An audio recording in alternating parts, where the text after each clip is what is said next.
를 판단하고 결정할 때에 종종 진검승부라는 단어를 씁니다.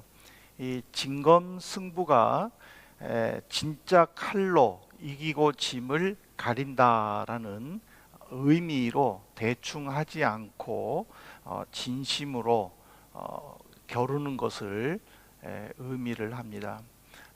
인간 세상에만 이 진검승부가 있는 것은 아닌 것 같습니다. 사탄도 예수님과 겨루어서 자기의 능력을 펼쳐보려는 그런 진검승부의 모습이 오늘 함께 읽은 이 누가복음 4장에 나와 있습니다. 예수님은 이제 세례 요한에게 세례를 받으신 후 성령에 이끌려 광야로 가셔서 40일 동안 음식도 먹지 않고 기도에 전념을 하셨습니다. 누가는 예수님의 상태를 줄이신지라로 표현하면서 예수님이 배고픔으로 인한 고통이 얼마만큼인가를 표현을 했습니다. 그런데 이제 그때 사탄이 찾아와서 내가 만일 하나님의 아들이라면 이라는 말을 하면서 이제 시험을 합니다. 돌로 떡을 만들어 먹어라. 그리고 내게 절하면 천하 모든 것을 너에게 주겠다. 하나님은 너를 천사를 통해서 보호해 준다고 했는데 그 말이 믿어지면 지금 당장 이 높은 곳에서 뛰어내려라. 어떻게 보면은 먹고 사는 것이 우리 인간에게는 굉장히 중요하죠. 그리고 또 내가 노력을 해야 하지만은 그러나 누군가가 또 나를 성공의 길로 이끌 만한 또 능력 있는 또 한두 사람 정도 알고 있는 것도 그렇게 나쁘지는 않습니다. 또 세상에서는 또 다른 사람들의 눈에 띌 정도로 이렇게 두각을 나타내야만 성공하는 이런 세상에서 사탄이 예수님에게 그 요구한 이 내용은 사실 굉장히 매력적인 요구사항이 아닐 수가 없습니다. 근데 예수님께서는 그런 모든 능력을 가지고 계심에도 불구하고 하나님의 말씀을 의지하면서 하나님을 시험하지 말고 주의 말씀에 순종하라 하고 말씀하면서 이제 사탄의 시험을 물리치게 됩니다. 그로 인해 가지고 오늘 누가복음 4장 13절에 보면은 마귀가 모든 시험을 다한 후에 얼마 동안 떠나니라라고 누가는 기록을 했습니다. 이 얼마 동안이라는 말은 뭐냐면 사탄이 예수님의 곁을 완전히 떠난 것이 아니라 또 자기에게 좋은 기회가 있으면 언제든지 예수님을 찾아가서 시험하겠다라는 그런 의미입니다. 그러니까 이 13절까지의 말씀을 보면 주님은 오늘 우리에게 두 가지 교훈을 주십니다. 첫 번째가 뭐냐면 우리는 예수님을 의심해서는 안 됩니다.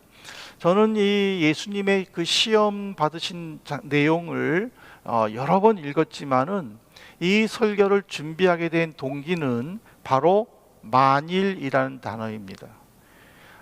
예수님은 누가 무엇라 말해도 하나님의 아들이시죠. 그리고 하나님과 함께 세상을 창조하시고 또 하나님의 계획대로 이 땅에 오신 진실하신 사람이요 또 영원하신 하나님이십니다. 사탄은 이 사실을 알고 있는데 왜 굳이 네가 만일 하나님의 아들이거든, 만일 하나님의 아들이니까가 아니라 만일 하나님의 아들이거든, 저는 이 단어에 만일이라는 이 단어에 꽂혔어요.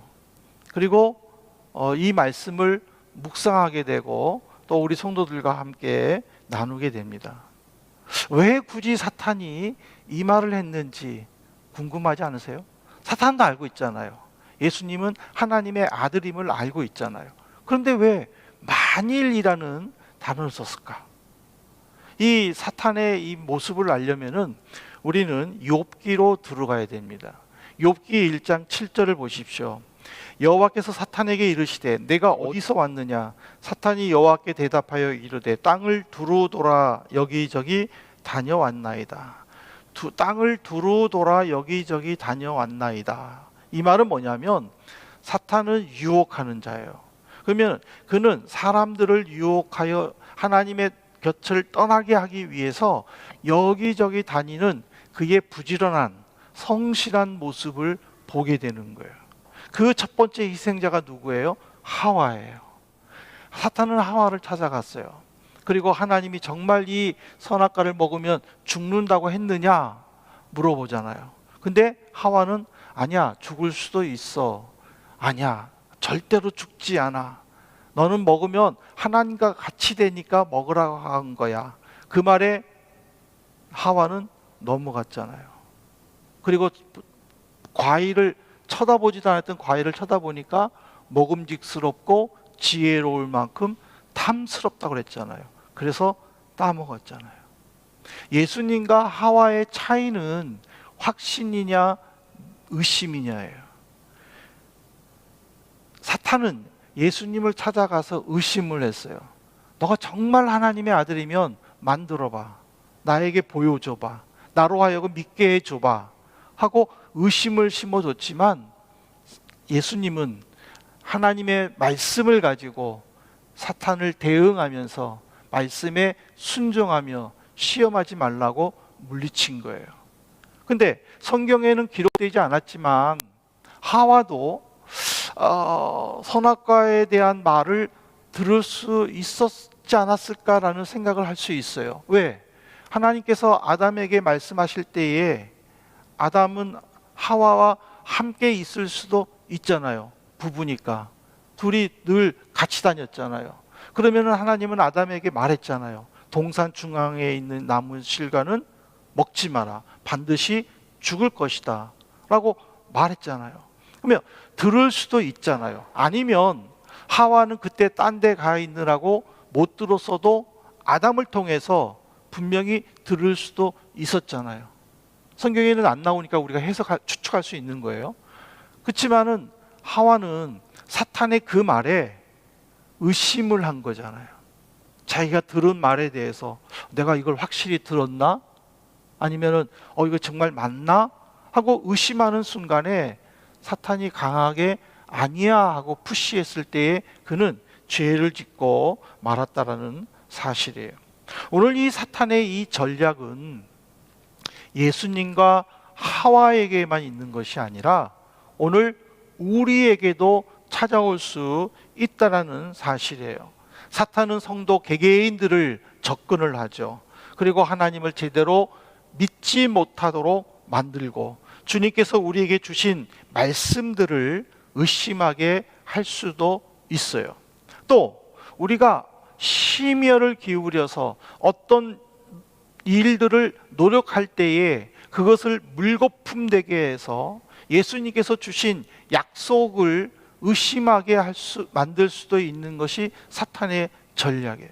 내가 기도하면서 이것이 하나님의 뜻인 줄 알고 일을 시작했는데 실패로 돌아올 때에, 내가 생각하지 않는 반대의 모습으로 돌아올 때에 순간적으로 이것이 하나님의 뜻일까? 내가 정말 하나님으로부터 이 사명을 받고 왔나? 하고 의심하게 만드는 것, 이것도 사탄의 전략일 수 있다는 사실이죠. 그것을 잘 보여주는 것이 요한복음 20장의 29절에 있는 예수님께서 도마에게 해주신 말씀이에요.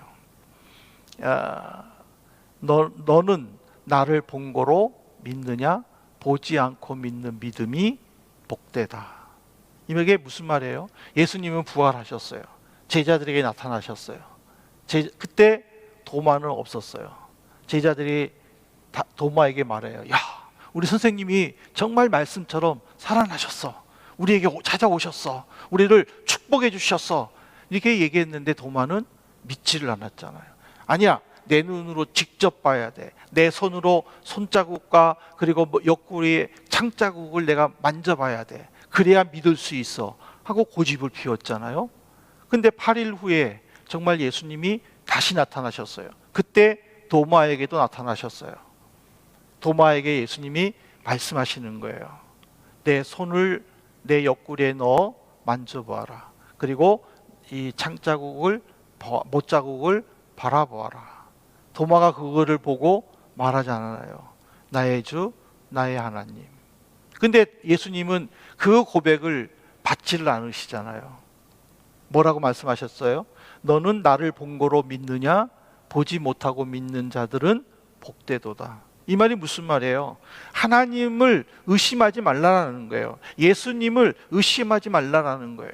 주님은 우리에게 요구하는 것은 믿음의 확신이에요. 오늘 우리가 이 어려운 시기를 지나면서 중요하게 우리 마음에 다짐해야 될 것은 정말 예수 그리스도는 살아계시다라는 믿음의 확신을 가져야 된다는 것을 가르쳐 주시는 거예요. 두 번째로 우리에게 주시는 교훈은 뭐냐면 주님의 능력을 인정해야 돼요.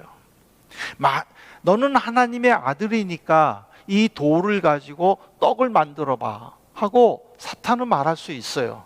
하지만 사탄은 그렇게 말하지 않았어요. 만일 너가 하나님의 아들이면 이 돌을 가지고 떡을 만들어 봐. 이 말은 뭐냐면 나는 너를 못 믿겠어. 너가 정말 하나님의 아들이라면 이 행동으로 보여줘. 나로 하여금 너를 믿게 해줘 라는 뜻이에요. 이 말은 사탄이 능력을 시험하고 싶다가 아니라 예수님 안에 하나님에 대한 의심을 심어주려는 목적이었다라는 사실이에요. 그거를 그리스도는 분명히 아셨다라는 거예요. 예수님이 사역하시는 동안에 여기저기 다니면서 병자도 고쳐주시고 또 귀신도 쫓아내주시고 심지어 죽은 자도 살려내셨어요. 많은 유대인들은 그 예수님을 보고 열광해요. 야, 정말 우리가 기다리던 그 선지자인가? 아니면 율법에서 약속하셨던 그 옛 선지자인가? 그리고는 예수님의 말 한마디, 행동 하나하나를 너무 즐거워하고 기쁜 마음으로 받아들였어요. 근데 그것을 누가 시기와 질투로 바라봤어요? 바로 바리새인과 종교 지도자들이에요. 그래서 그들은 군중들에게 이런 말을 하지 않습니까? 누가복음 11장 15절에 보면 그 중에 더러는 말하기를 그가 귀신의 왕 바알세불을 힘입어 귀신을 쫓아낸다 하고, 군중들의 인기에 질투한 바리새인들은 예수님에 대해서 거짓으로 이야기하는 거예요. 예수는 자기 능력으로 하는 거 아니야. 귀신을 힘입어서 하는 거야 하고 이야기하면서 다녀요.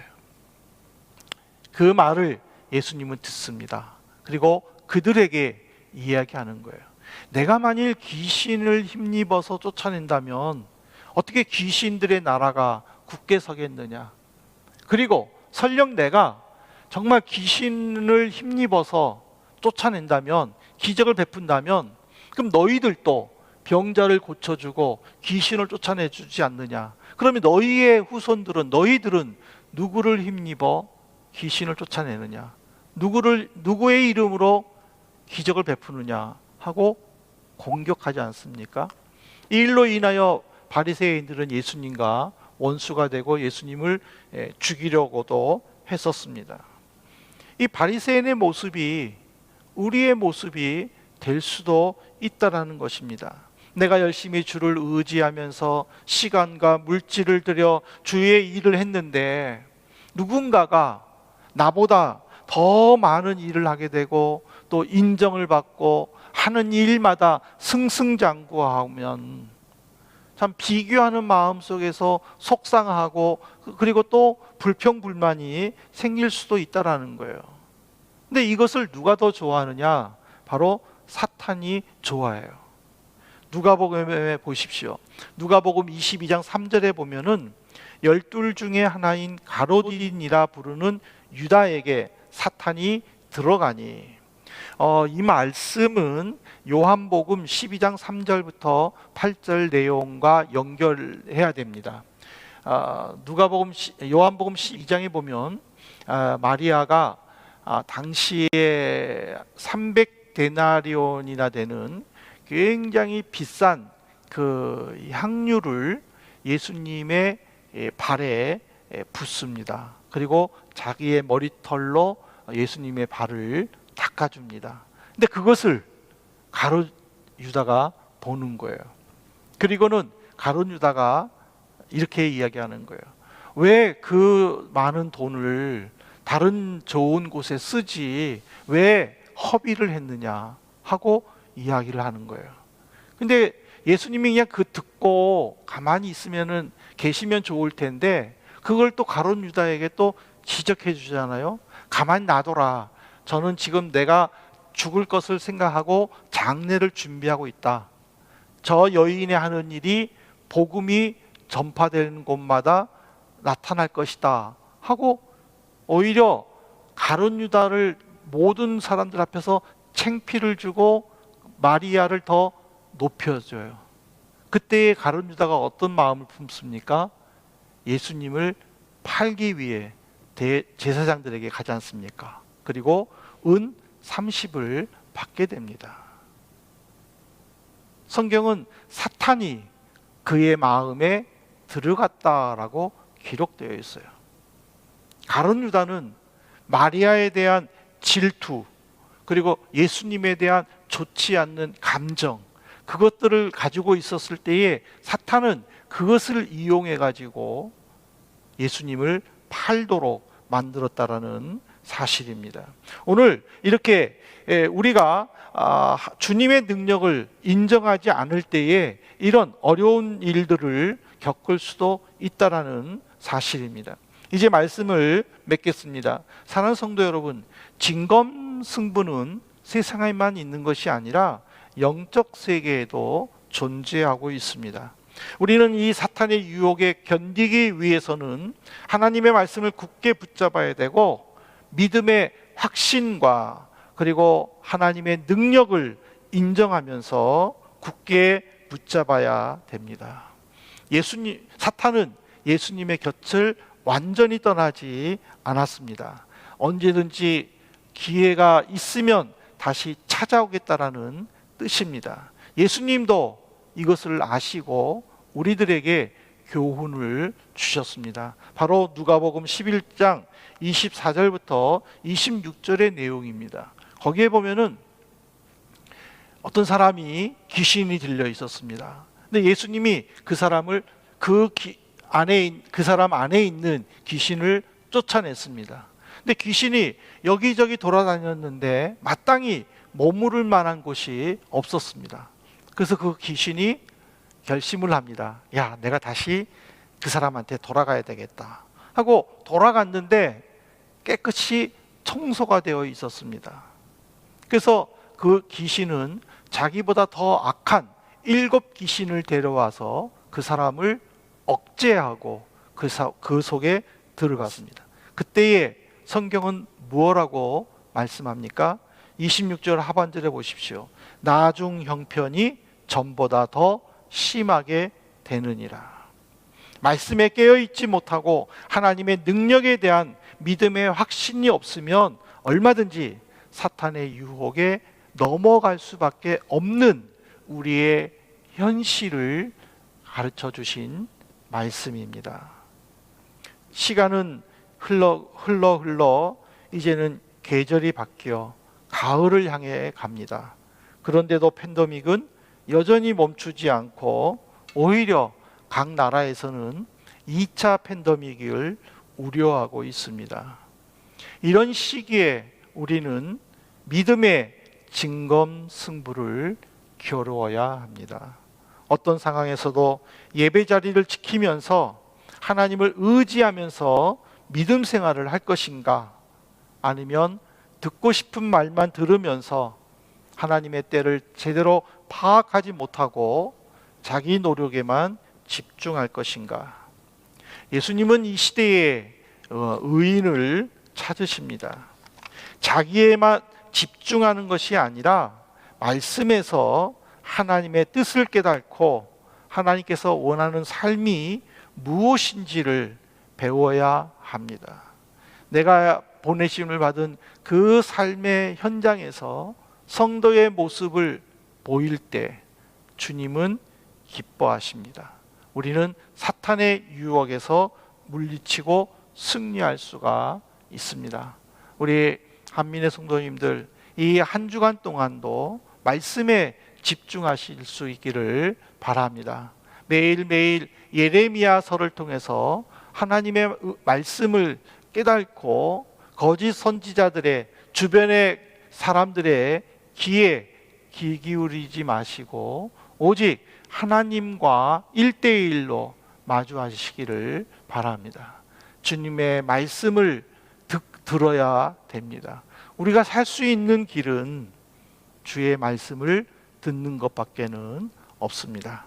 오늘 이 시간에 예배의 제단을 쌓은 우리 모든 성도님들에게 주님의 은혜가 우리 충만하시기를, 그리고 한 주간도 말씀으로 승리하시기를 진심으로 소망합니다. 이 시간에 우리 이 말씀을 묵상하면서 잠시 기도하시겠습니다. 하나님, 우리에게 힘을 주시고 또 건강을 주시고 또 주의 은혜를 또 잘 감당할 수 있는 한 주간이 될 수 있도록 우리 함께 피아노 반주에 맞춰서 기도하도록 하겠습니다.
하나님, 감사를 드립니다.